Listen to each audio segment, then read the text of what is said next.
श्री गणेशाय नमः. वसंत पंचमीची पौराणिक कथा. माघ महिन्याच्या शुक्ल पक्षातील पंचमी तिथीला वसंत पंचमी साजरी केली जाते. भारतात हा सण मोठ्या उत्साहात साजरा करतात. प्रामुख्याने हा सण विद्यार्थी, कला, संगीत या क्षेत्राशी संबंधित लोक साजरा करतात.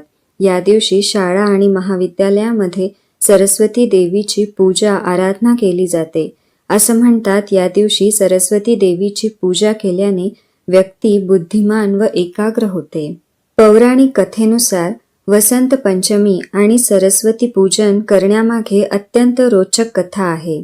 अशी मान्यता आहे की सृष्टी रचयिता ब्रह्माने जेव्हा जीव आणि मनुष्याची रचना केली होती, तेव्हा ब्रह्माने आपल्या संसाराकडे बघितले तेव्हा त्यांना सगळीकडे निर्जळ असल्याचे जाणवत होते. वातावरण अगदी शांत होतं, ज्यात कुठलीही वाणी नव्हती. हे बघून ब्रह्म उदास आणि असंतुष्ट होते. तेव्हा ब्रह्माने प्रभू विष्णूंच्या आज्ञेने आपल्या कमंडलूतून पाणी घेऊन पृथ्वीवर शिंपडले.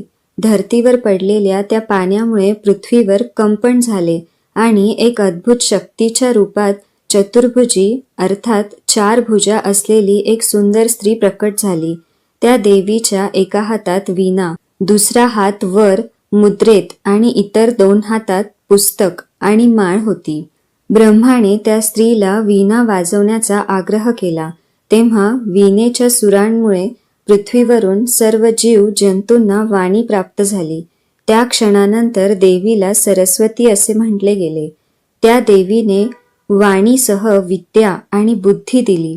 वसंत पंचमी देवी सरस्वतीच्या जन्मोत्सवाच्या रूपात देखील साजरी केली जाते. या देवीला बागेश्वरी, भगवती, शारदा, वीणावादिनी आणि वाग्देवी यांसह अनेक नावे आहेत.